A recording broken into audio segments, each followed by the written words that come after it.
नमस्कार। आसान commerce classes में आपका स्वागत है। आज हम करेंगे 11th क्लास की अकाउंटेंसी का चैप्टर 15 यानी bank reconciliation statement. Bank reconciliation statement के फर्स्ट पार्ट में आज हम meaning of bank reconciliation statement, causes of differences in the cash book and passbook balance and preparing of bank reconciliation statement करेंगे। तो चलिए शुरुआत करते हैं meaning of bank reconciliation statement से। Meaning of bank reconciliation statement. Bank reconciliation statement को समझने से पहले हमें पहले एक बात समझ लेनी है कि जितने भी हमारे बिजनेस होते हैं सभी का बैंक में अकाउंट खुला होता है और हमारे पास में जो कैश बुक होती है उसमें भी एक बैंक का कॉलम रहता है। यानी बैंक से जितने भी ट्रांजैक्शन की जाती हैं हम अपनी कैश बुक में बैंक कॉलम में लिख देते हैं। सेम उन्हीं ट्रांजैक्शन को बैंक भी अपने बैंक के पास में भी एक बुक होती है जिसे हम पासबुक कहते हैं। बैंक अपने पास में भी उन सभी एंट्रियों को जो हम कैश बुक में लिखते हैं सेम वही बैंक भी उन्हें अपनी पासबुक में लिखता है। जैसे कि हमने पैसा जमा कराया बैंक में तो ये अपने यहाँ पर लिख दिया हमने, तो उसी चीज़ को बैंक भी अपने पास में लिखेगा कि हमारे पास में पैसा आया। इस तरह से कैश बुक और पासबुक, जो कैश बुक बिजनेसमैन के पास में रहती है और ये पासबुक बैंक के पास में रहती है, इन दोनों का जो बैलेंस है वो बराबर होना चाहिए। और जो पासबुक है इसकी समय समय पर टाइम टाइम पर जो बैंक है इसकी कॉपी बिजनेसमैन को भी देता रहे। अब बिजनेसमैन पासबुक से अपनी फिर कैश बुक इन दोनों का मिलान करता है तो उसमें देखता है कि कहीं कोई डिफरेंस तो नहीं है। तो अगर डिफरेंस नहीं है तो बहुत अच्छी बात है, लेकिन अगर डिफरेंस है तो उनके रीजन पता लगाता है कि उनके डिफरेंसेस के रीजन क्या हैं। तो इसी बात को, इस रीजन ढूंढने को, इन दोनों का मिलान करने को कैश बुक का जो बैंक कॉलम है उसमें और पासबुक में कोई डिफरेंस तो नहीं है, इन डिफरेंसेज को मिलान करना, इनको जो डिफरेंस है उसका पता लगाना, इसी को हम क्या कहते हैं, बैंक रिकन्सिलेशन स्टेटमेंट कहते हैं। इसको हम इस तरह से डिफाइन कर सकते हैं, bank reconciliation statement is a statement prepared mainly to reconcile the difference between the bank balance shown by the cash book and bank passbook। यानी जो डिफरेंस है हमारे जो कैश बुक दिखाती है और जो पासबुक दिखाती है उनके बीच के डिफरेंसेस को पता लगाना, उनको समाधान करना, उनका देखना कि किस कारण से है, तो यही हमारा क्या कहलाता है, बैंक रिकन्सिलेशन स्टेटमेंट कहलाता है। अब देखिए हम आगे बैंक रिकन्सिलेशन स्टेटमेंट बनाने के लिए हमें एक कुछ बातों का हमें पता होना चाहिए। जैसे कि जब हम कैश डिपॉजिट करते हैं बैंक में तो क्या हम बैंक अकाउंट को डेबिट करते हैं कि bank account debit to cash, bank में हमारा पैसा जमा है। तो जो बैंक में पैसा जमा होता है वो हमारा क्या कहलाता है, डेबिट, वो हमारी एसेट्स होती है। यानी जो बैंक में हमारा पैसा क्या है, हमारे लिए वो बिजनेसमैन के लिए वो एसेट्स है। लेकिन बैंक के लिए तो क्या ये लायबिलिटी है, क्योंकि बैंक ने तो हमारे से या बिजनेसमैन से पैसा उधार ले रखा है तो ये बैंक को वापस करना पड़ेगा बिजनेसमैन को, तो ये बैंक के लिए क्या है, लायबिलिटी है। तो बैंक इसको क्रेडिट बैलेंस कहता है।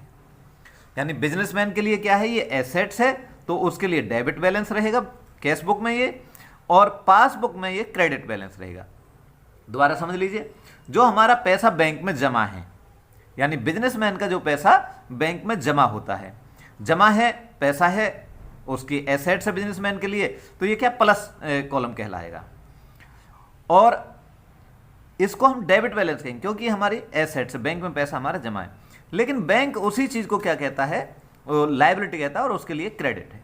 तो जब हम कोई क्वेश्चन करेंगे, अभी आगे हम देखेंगे, तो जो बैंक में पैसा जमा होगा ये हमारा क्या है, प्लस कॉलम दिखाएगा कि प्लस का मतलब हमारी ये एसेट्स है। और अगर बैंक ओवरड्राफ्ट है, बैंक से हमने पैसा निकाल लिया, जितना पैसा हमारे, बैंक ओवरड्राफ्ट क्या होता है, जितना पैसा बैंक में जमा है उससे ज़्यादा पैसा अगर हम निकाल लेते तो वो हमारा बैंक ओवरड्राफ्ट कहलाता है। बैंक ओवरड्राफ्ट बिजनेसमैन के लिए क्या है, ये लायबिलिटी है, और लायबिलिटी को हम क्या करते हैं, क्रेडिट करते हैं।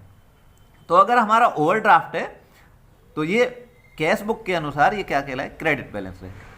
लेकिन बैंक के लिए क्या है, ये एसेट्स हो जाएगी क्योंकि बैंक ने कुछ पैसा बिजनेसमैन को दिया हुआ है, तो बैंक के लिए क्या है, ये एसेट्स है, तो उसे बैंक क्या करेगा, डेबिट करेगा। दोबारा से इस बात को अब एक बार मैं फिर रिपीट कर देता हूं, अगर हमारा पैसा बैंक में जमा है तो ये बिजनेसमैन के लिए एसेट्स है और बैंक के लिए लायबिलिटी है, इसलिए बिजनेसमैन इसे डेबिट करेगा और बैंक इसे क्रेडिट करता है। इसी तरह से अगर बैंक से ज़्यादा पैसा निकाल रखा है, यानी ओवरड्राफ्ट है, ओवरड्राफ्ट है तो बिजनेसमैन के लिए लायबिलिटी है, तो बिजनेसमैन इसे क्रेडिट करेगा, और बैंक के लिए एसेट्स है और बैंक इसे डेबिट करेगा। अब हमने देखा है कि इसको बैंक रिकंसिलिएशन स्टेटमेंट बनाते हैं हम, किस लिए कि बैंक कैश बुक का जो बैलेंस है और जो पासबुक का बैलेंस है, यानी बिजनेसमैन के यहाँ पर जो बिजनेसमैन ने कुछ एंट्री की हुई है अपनी कैश बुक में बैंक कॉलम में, और पासबुक में बैंक ने जो पासबुक में एंट्री की है उनमें कुछ डिफरेंस, अगर उनका बैलेंस नहीं मिल रहा है तो नहीं मिलने का कुछ कारण होगा, तो उन कारणों का पता लगाना। तो ये क्या है, causes of difference in the cash book and passbook balance. क्या क्या कारण है, कॉजेज कौन कौन से हैं जिससे हमारे पासबुक में और कैश बुक में बैलेंसेज में डिफरेंस रहता है। तो इसमें सबसे पहला कॉज है check issued but not presented for payment in the bank. यानी बिजनेसमैन ने, या हम अपने आप को बिजनेसमैन मानकर चलते हैं इस समय, कि हमने बैंक में किसी को चेक काट के दे दिए, चेक इशू कर दिए, यानी किसी को चेक से हमने पेमेंट कर दी। चेक इशू का मतलब क्या था, चेक से पेमेंट कर देना। जैसे हम चेक से पेमेंट करते हैं, मान लीजिए राम मोहन श्याम किसी को हम चेक से पेमेंट की, तो उसके लिए क्या एंट्री की जाती है, Ram account debit to bank, यानी बैंक में तुरंत उसकी एंट्री कर देते हैं पेमेंट साइड में, यानी जो कैश बुक है उसके बैंक कॉलम में से हम इसे घटा देते हैं, तुरंत घटा देंगे उसी समय कि हमने ये पेमेंट कर दी चेक से और अपने यहाँ पर हमने घटा दिया। लेकिन जो हमारे जिसको हमने चेक दिया है वो जरूरी नहीं है कि उसी दिन बैंक में जाए और उसी दिन बैंक में से पैसे निकाल ले। वो हो सकता है जैसे कि हम आमतौर पर देखते हैं कि जो चेक की पीरियड है वो 3 महीने का रहता है, वो कभी भी बैंक में जा सकता है और हमारे से पैसे निकाल सकता है। अगर जब तक वो बैंक से पैसे नहीं निकालता, बैंक में प्रेजेंट नहीं करता चेक को, तब तक क्या होगा, कैश बुक में तो एंट्री हमने कर दी, तो कैश बुक में तो इसको माइनस कम पैसा हो जाएगा, लेकिन बैंक में कैश बुक की अपेक्षा ज़्यादा पैसा रहेगा। क्यों? क्योंकि अभी बैंक में वो चेक प्रेजेंट हुआ नहीं है और बैंक ने वो पैसा निकाला नहीं है हमारे अकाउंट से। तो इससे क्या होगा कि कैश बुक और पासबुक का बैलेंस नहीं मिलेगा, पासबुक का बैलेंस ज़्यादा आएगा और कैश बुक का बैलेंस कम आएगा। इसी तरह से दूसरा रीजन है cheque deposit into bank but not credited by bank. अब हमने कहीं से हमें चेक मिला, हमने वो चेक बैंक में जमा कर दिया। बैंक में जैसे ही चेक को हम जमा करते हैं तो हम करते हैं एंट्री, हम कर देते हैं यानी bank account debit to cash, bank में हमने चेक जमा कर दिया तो अपनी जो कैश बुक है उसमें तो हमने तुरंत एंट्री कर दी। तुरंत एंट्री करते ही कैश बुक में हमारा बैलेंस क्या हो गया, प्लस हो गया, ज़्यादा हो गया। लेकिन पासबुक में अभी कंपेरेटिवली पैसा हमारा कम हो गया। क्यों? कि इसको अगर ये हमारा बाहर का चेक है, कहीं दूर का चेक है, तो उसको क्लियर होने में 2-3 दिन, 4 दिन, 5 दिन, 1 सप्ताह तक कई बार लग जाता है। तो जब तक वो क्लियर नहीं हो जाता है तब तक बैंक हमारे अकाउंट में पैसा जमा नहीं करते। तो इससे क्या होगा, पासबुक में जो बैंक के यहाँ पर पासबुक है उसमें तो हमारा पैसा कम दिखाया जाएगा, और कैश बुक में वो पैसा हमारा, क्योंकि हमने तुरंत एंट्री कर दी, बैंक में जमा किया चेक तो हमने तुरंत एंट्री कर दी, कैश बुक में ज़्यादा पैसा हो गया और पासबुक में कंपेरेटिवली इससे कम पैसा रहेगा। तो इन दोनों बैलेंसेज में भी डिफरेंस आ जाएगा। यानी इस वजह से cash deposit into bank but not credited by bank, जब तक बैंक क्रेडिट नहीं कर देता है तब तक अगर हम कैश बुक और पासबुक का बैलेंस का कंपैरिजन करेंगे तो कैश बुक में पैसा ज़्यादा होगा और पासबुक में बैलेंस कम होगा। अब थर्ड रीजन है cheque deposit into bank but dishonoured by the bank. अब हमने तो बैंक में पैसा जमा कर दिया, वो चेक जमा कर दिया, लेकिन चेक ने वो बाउंस हो गया, यानी डिसऑनर कर दिया बैंक। अब जब डिसऑनर हो गया तो बैंक में तो पैसा जमा नहीं होगा, लेकिन हमने कैश बुक में पहले पैसा जमा कर दिया, तो इससे जो दोनों बैलेंसेज में भी डिफरेंस आ जाता है, और कैश बुक में ये ज़्यादा बैलेंस रहता है, पासबुक में कंपेरेटिवली कम बैलेंस रहता है। Interest allowed by the bank. अब बैंक ने हमें क्या है, हमारा पैसा बैंक में जमा है, बैंक में जमा है तो जो मिनिमम पैसा होता है सेविंग अकाउंट पर बैंक हमें ब्याज देता है। तो इस तरह से बैंक ने क्या किया, ब्याज दे दिया हमें। अब हमें उसकी पता नहीं है, जब तक हमारे पता नहीं हो गया और इन दोनों का बैलेंस अगर हम मिलाएंगे तो कैश बुक में तो अभी पैसा हमने तो लिखा नहीं, क्योंकि हमें पता नहीं है, इंटरेस्ट बैंक ने दिया है तो बैंक ने तो अपने यहाँ पर प्लस कर दिया, लेकिन हमारे यहाँ पर कंपेरेटिवली बैलेंस जो कम रहेगा जब इन दोनों का कंपेरिजन करेंगे, क्योंकि पासबुक में तो बैंक ने तो पैसा जमा कर दिया लेकिन हमने अभी उसको जमा नहीं किया है। Interest charge by bank. अब जिस तरह से इंटरेस्ट हमने दिया है बैंक ने, उसी तरह से अगर ओवरड्राफ्ट हो जाता है किसी महीने में तो बैंक उससे हमारा ब्याज काट भी लेता है, हमारा ब्याज यानी अपने हमारे अकाउंट से ब्याज को कम कर देता है। तो इससे बैंक ने तो कम कर दिया तो बैंक के यहाँ तो बैलेंस कम हो गया, लेकिन हमारे कैश बुक में बैलेंस अभी ज़्यादा रहेगा। तो ये भी हमारा एक रीजन बन जाता है। इस रीजन की वजह से भी हमारे कैश बुक का बैलेंस ज़्यादा रहता है, पासबुक का बैलेंस हमारा कम रहता है। नेक्स्ट है हमारा bank charges and commission charges bye bank. अब बैंक जैसे कुछ सेवाएं हमें देता है, हमारे कहीं बिल भर देता है, कोई वहाँ पेमेंट कर देता है, या हमें जो डेबिट कार्ड की इस तरह की सुविधाएं देता है, नेट बैंक की कुछ, तो उनके कुछ चार्जेस भी बैंक हमारी सर्विसेज के बदले कुछ चार्ज लेता है। अब बैंक ने जो चार्ज अपने जो चार्ज बैंक चार्जेज के जो खर्चों के कुछ पैसे कम कर दिए, हमारे यहाँ से कम कर दिया, तो बैंक में तो पैसा कम हो गया। लेकिन अगर हमें पता नहीं है, हमने अभी कैश बुक में एंट्री नहीं की है इसकी, तो हमारा कैश बुक का बैलेंस बैंक के कंपैरिजन में ज़्यादा रहेगा और बैंक का बैलेंस हमारा कैश बुक के कंपैरिजन में कम रहेगा। इसी तरह से direct deposit by the customer into bank. अब हमें पता नहीं है, लेकिन हमारे जो कोई ग्राहक है उसने सीधा बैंक में जमा करा दिया, तो बैंक में जमा करा दिया तो बैंक के पास पैसा हमारा ज़्यादा हो जाए, यानी पासबुक में हमारा पैसा बैलेंस ज़्यादा दिखाई देगा और कैश बुक में उससे बैलेंस कंपैरेटिवली कम रहेगा। Interest and dividend collected by bank. अब कई बार क्या होता है कि हमने कहीं पैसा इन्वेस्ट किया हुआ है, किसी दूसरी कंपनी का हमने शेयर परचेज किए हुए हैं, डिवेंचर परचेज किए हुए हैं। अब शेयर परचेज किए हुए हैं तो वहाँ पर हमें डिविडेंड मिलता है शेयर के ऊपर, और डिवेंचर के ऊपर हमें इंटरेस्ट मिलता है, और हमने बैंक अपने जो कंपनी वाला को ऑर्डर करा कि सीधे हमारे खाते में जमा करा दिया करें। तो इससे क्या है कि वो जो इंटरेस्ट है और डिविडेंड है ये हमारे बैंक कलेक्ट करता है और बैंक के खाते में ये पैसा हमारा जमा हो जाता है। तो ये बैंक में तो पैसा आ गया, लेकिन जब तक हमें इसकी पता नहीं है तो कैश बुक में पैसा नहीं आएगा। तो कंपैरेटिवली कैश बुक में पैसा कम होगा और पासबुक में पैसा हमारा बैलेंस हमारा ज़्यादा दिखाया जाएगा। Direct payment made by bank on standing order. अब कई बार हम बैंक को ऑर्डर कर देते हैं कि हमारी जो लोन की किस्त है, या हमारा LIC का पैसा है, या हमारा कोई इंश्योरेंस का पैसा हो सकता है, या कोई और भी खर्चे, बिजली का बिल है, टेलीफोन का बिल है, ऐसे के लिए हम बैंक को ऑथराइज कर देते हैं कि जैसे ही हमारा बिल आए आप उसे पेमेंट कर दें। तो इससे जो बैंक है उसका पेमेंट करता रहता है। तो बैंक जब पेमेंट करेगा तो बैंक अपने यहाँ से कम कर देगा, लेकिन जब तक हमें उसकी पता नहीं लगी कि हमारे पास में कैश बुक में बैलेंस बैंक के कंपेरेटिवली ज़्यादा दिखाया जाएगा, क्योंकि बैंक ने तो घटा दिया, हमने ऑर्डर करा था, बिजली का बिल आए तो आप पेमेंट कर दे, बैंक ने पेमेंट कर दिया, बैंक में हमारा पैसा जो कम रह गया और कैश बुक में अभी वो ज़्यादा दिखाता रहेगा, क्योंकि हमारा ये हमने अभी उसकी एंट्री नहीं की है। इसके अलावा ये तो हमारे कुछ ऐसे आइटम्स हैं जो टाइम की वजह से, कि एक जगह तो एंट्री होगी, दूसरी जगह एंट्री करने में कुछ टाइम लगता है, तो टाइम गैप रह जाता है। इन जितने भी ट्रांजैक्शन है, ये टाइम गैप की वजह से हमारा जो बैलेंस में डिफरेंस आता है कैश बुक में और पासबुक में, यानी जो बिजनेसमैन के पास में जो कैश बुक है उसमें और जो बैंक का बैलेंस है उसमें, दोनों में कुछ डिफरेंस हो सकता है टाइम गैप की वजह से। अब कुछ और भी गलतियाँ हो सकती हैं। अब वो गलती कैसे हुई है उससे तभी पता चलता है कि अगर कुछ गलती से बैंक ने कुछ गलती कर दी, टोटल में गलती कर दी, या हमारे से टोटल में गलती होगी, तो उससे जैसे भी गलती के कारण अगर कैश बुक में बैलेंस कम हो रहा है तो कम कर देंगे, और पासबुक में कम हो रहा होगा, बैंक में कम हो रहा होगा तो बैंक में कम कर देते हैं उसका सुधार करने के लिए। इस तरह से और भी कुछ एरर्स भी हमारी रह जाती हैं। जो ये हमारे 9 पॉइंट हैं, ये हमारे टाइम की वजह से हैं कि एक साथ बैंक ने मान लो एंट्री कर दी और हम अभी एंट्री उसको कर नहीं पाए, या हमने एंट्री बिजनेसमैन ने एंट्री कर दी लेकिन बैंक अभी उस एंट्री को नहीं कर पाए। गैप की वजह से हमारे डिफरेंसेस मेनली आते हैं। अब हम देखते हैं एक क्वेश्चन करके, क्वेश्चन करने से हमारी ये बात और ज़्यादा क्लियर हो जाएगी। अब देखिए यहाँ पर एक क्वेश्चन दिया गया है, आपको जो क्वेश्चन में क्या होगा, या तो आपको कैश बुक का बैलेंस दिया जाएगा या आपको पासबुक का बैलेंस दिया मिलेगा।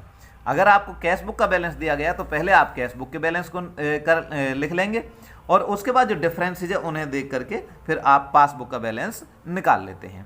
तो इसमें हमें क्या दिया गया, on 31 March 2020 the bank balance as per the Rajesh Chauhan cash book was ₹17,280। अब कैश बुक के अनुसार आपको ये बैलेंस दिया गया है।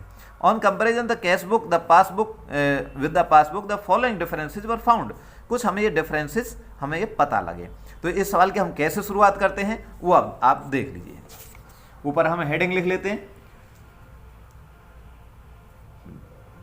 Bank reconciliation statement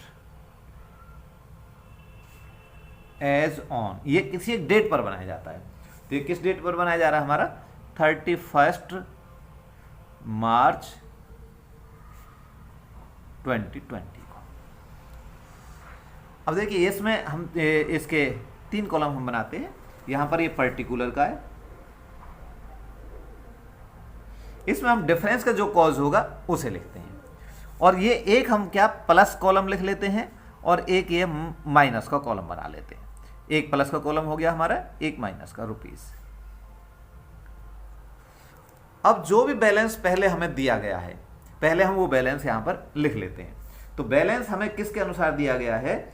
as per cash book, यानी बैंक बैलेंस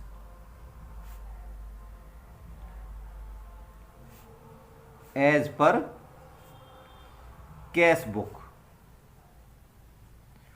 ये हमारा पैसा जमा, यहां पर जो दिखाया गया है कैश बुक वाज है ₹17,280 डेबिट। अगर डेबिट का बैलेंस दिया गया, डेबिट का बैलेंस का मतलब हमारा पैसा बैंक में जमा है, और अगर पैसा बैंक में जमा है तो उसे हम क्या लिखते हैं?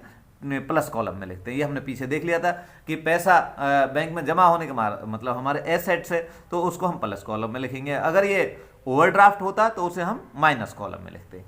तो ये सबसे पहले हम ऊपर देख लेते हैं कि ये कैश बुक का है या पासबुक का है। तो ये हमने देखा कैश बुक का है, डेबिट बैलेंस डेबिट है ये हमारा।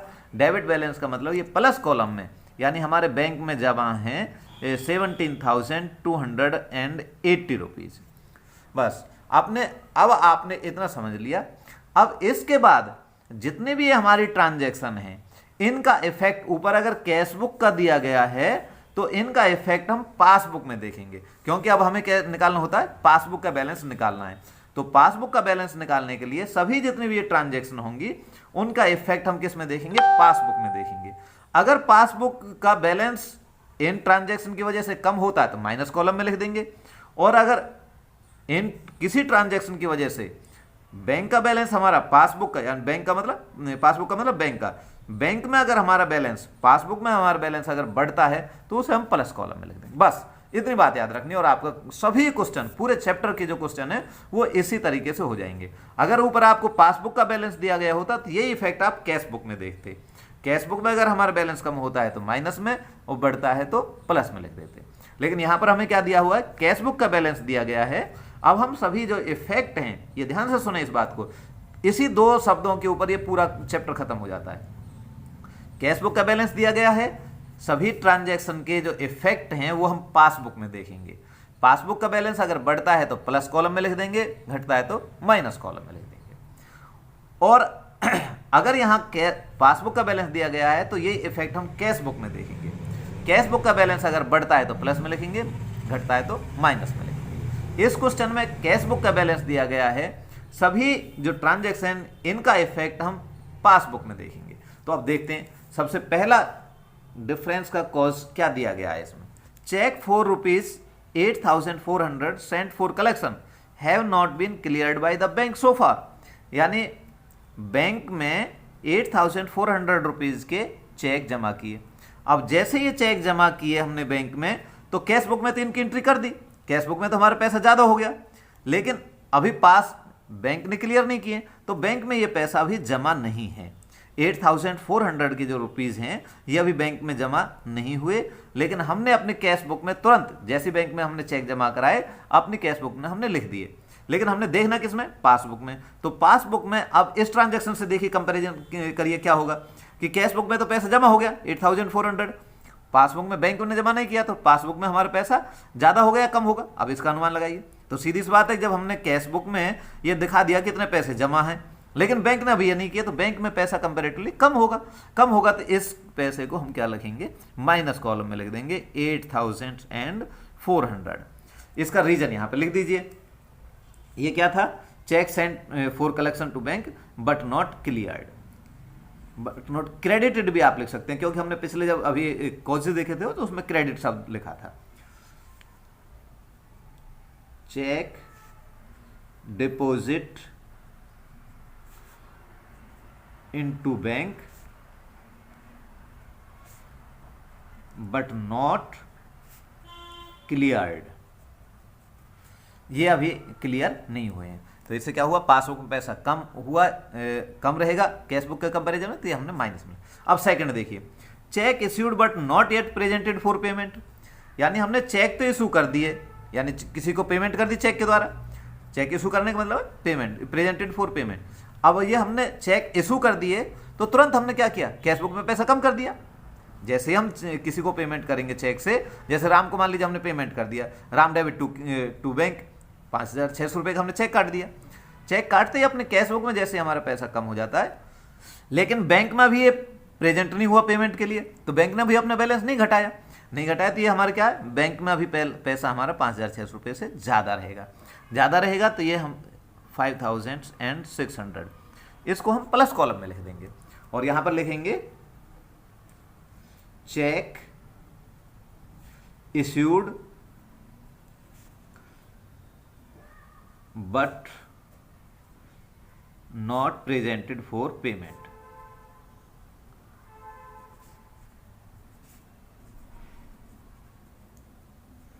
दोबारा समझ लीजिए, दो बातें बहुत ज़्यादा इंपॉर्टेंट इसमें, इनको और ज़्यादा क्लियर कर लें। दोबारा से मैं एक बार और फिर से बता देता हूं कि यहाँ पर क्या है, चेक हमने बैंक में डिपॉजिट किया तो अपनी कैश बुक में एंट्री कर दी, लेकिन अभी बैंक ने क्लियर नहीं किया तो बैंक अपने यहाँ पर इनको जमा नहीं कराएगा तो बैंक का बैलेंस हमारा कम रहेगा। दूसरे में हमने चेक इशू किए तो अपने कैश बुक में तुरंत हमने घटा दिया पेमेंट, अगर भाई इतने का पेमेंट हमने कर दिया तो अपनी कैश बुक में हमने एंट्री कर दी, तो कैश बुक में पैसा तुरंत कम हो जाता है, लेकिन अभी बैंक में प्रेजेंट नहीं हुए हैं तो बैंक में अभी पैसा हमारा ज़्यादा रहेगा, इसलिए इसे प्लस कॉलम में लिख दिया। थर्ड पॉइंट पर आते हैं, there is a debit of ₹18 passbook for bank charges but not recorded in the cash book. यानी पासबुक में खर्चों के काट दिए पासबुक। अब ये भी हम जानते हैं कि जो बैंक है जो डेबिट करता है वो खर्चों को डेबिट करता है, और इनकम को हमारे खाते में जो बैंक के द्वारा डेबिट करने का मतलब हमारे खाते से पैसे काटना, और बैंक के द्वारा क्रेडिट करने का मतलब बैंक में हमारे खाते में पैसा जोड़ना। तो यहाँ पर ये पासबुक में डेबिट किया हुआ है, पासबुक में डेबिट का मतलब ये खर्चा है हमारा, और बैंक ने अपने पासबुक में चार्ज कर दिया है, but not recorded in the cash book. लेकिन हमने अभी कैश बुक में नहीं लिखा है, तो बैंक ने तो 80 रुपीज़ कम कर दिए, लेकिन कैश बुक में अभी कम नहीं हुए, तो इससे क्या होगा, बैंक में पैसा कम हो जाएंगे। तो ये 80 रुपीज़ हम बैंक के माइनस कॉलम में लिख देंगे, और यहां पर लिख देंगे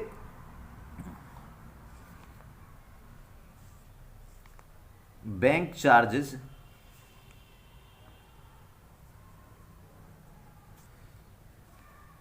not recorded in cash book. यानी जो बैंक चार्जेस किए हैं वो हमने कैश बुक में रिकॉर्ड नहीं किए, कैश बुक में अभी कम नहीं किए हैं, बैंक ने कम कर दिए, तो बैंक ने कम किए हैं तो हमने माइनस कॉलम में इसे लिख देंगे, क्योंकि सभी कैश बुक का हमें बैलेंस दिया गया है, तो सभी ट्रांजैक्शन के इफेक्ट हम किस में देख रहे हैं, पासबुक में देख रहे हैं। अब चलिए fourth point, bank has credited 244 interest in the passbook but these are not recorded in cash book. अच्छा, ये क्या है, इंटरेस्ट हमारे क्रेडिट किए हैं, यानी खाते में हमारे में जमा किए हैं, हमारे खाते में जमा किए हैं तो बैंक में पैसा ज़्यादा हो जाएगा, इसलिए 240 रुपीज़ प्लस कॉलम में लिखे जाएंगे। Interest credited by bank not recorded in cash book. हमारे बैंक ने तो हमारे खाते में पैसा जमा कर दिया, लेकिन हमने पैसा भी अपनी कैश बुक में नहीं लिखा, कैश बुक में नहीं लिखा तो कैश बुक में पैसा कम होगा और पासबुक में पैसा ज़्यादा होगा। हमें देखना पासबुक में ज़्यादा होगा तो प्लस में लिखना है, पासबुक में कम होगा तो माइनस में लिखना है। तो ये हमने क्या है, प्लस कॉलम में लिख दिए। अब चलिए fifth, a customer deposited 2000 direct in the bank but these were recorded only in the passbook. अब एक हमारे कस्टमर ने 2000 रुपीज़ बैंक में सीधे डिपॉजिट कर दिए, तो बैंक का पैसा क्या, बैलेंस क्या हो जाएगा, प्लस हो जाएगा इससे, तो इसे हम प्लस कॉलम में 2000 रुपीज़ लिख देते हैं। कस्टमर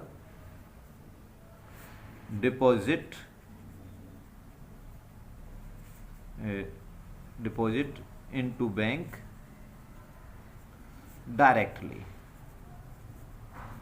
डायरेक्टली जमा कर दिया, लेकिन वो हमने अभी कैश बुक में नहीं लिखा, तो इससे पासबुक में पैसा क्या होगा, ज्यादा हो जाएगा।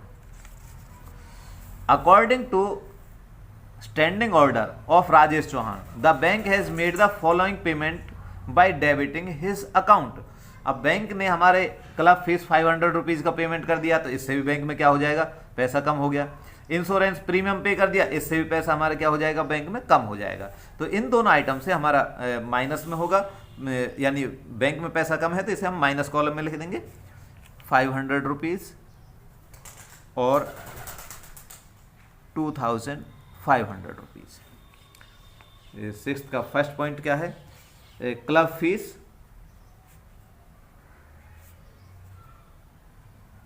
पेड बाय बैंक, बैंक ने पे की। दूसरी क्या पे किए, life insurance premium, life insurance premium paid by bank, bank ने ये पे किया। अब ये हमारा क्वेश्चन यहाँ तक ये हमारा पूरा हो जाता है। तो अब आप प्लस कॉलम और माइनस कॉलम दोनों को आप अलग अलग इनका टोटल कर लीजिए। प्लस कॉलम हमारा कितना आता है और माइनस कॉलम हमारा कितना आता है। ये हमारा टोटल आता है 11,480 माइनस कॉलम, और प्लस कॉलम का हमारा टोटल आता है 25,120। तो यहाँ पर प्लस कॉलम हमारा ज़्यादा है, प्लस कॉलम ज़्यादा है तो आप 11,400 को आप इसमें से माइनस कर देंगे, जो हमारा या ना भी करें तो भी आप नीचे इस बैलेंस को लिख सकते हैं 11,480। जो बैलेंस ज़्यादा है उसमें से कम वाले को आप माइनस कर दीजिए। अकाउंट की तरह इसमें बैलेंस मिलाने की ज़रूरत नहीं है, क्योंकि ये हमारे एक स्टेटमेंट बना रहे, तो आप इस तरह से भी घटा करके दिखा सकते हैं। 13,640। अब ये देखना ये बैलेंस हमारा कैसा है। ये क्या है, प्लस का बैलेंस है, क्योंकि प्लस में ज़्यादा पैसा है हमारा। प्लस में ज़्यादा पैसा है तो ये बैंक में पैसा हमारे डिपॉजिट है। बैंक में पैसा डिपॉजिट होता है तो बैंक पासबुक क्या दिखाती है, यानी इसको हम कहेंगे credit balance as per passbook. इसे बैंक बैलेंस भी हम कह सकते हैं, बैंक बैलेंस। बैंक बैलेंस का मतलब क्या होता है, बैंक में पैसा जमा होना। तो इससे जो पासबुक दिखा रही है, पासबुक दिखाती है हमारे बैंक में पैसा जमा है 13,640, और कैश बुक दिखाती है कि हमारा बैलेंस कितना है 17,280। इस जो डिफरेंसेस हैं, ये जो डिफरेंस आया है इसके रीज़न हमें ये पता है, ये 6 हमारे यहाँ पर रीज़न है कि कुछ तो बैंक में पैसा डिपॉजिट, चेक डिपॉजिट किया तो वो क्लियर नहीं हुआ है, चेक इशू किए हैं तो वो हमारे क्लियर। तो इस तरीके से ये हमारे कारण ये हमारा क्या है, बैंक रिकंसिलिएशन स्टेटमेंट हमारा तैयार हो जाता है। तो आज के लिए इतना ही, नमस्कार।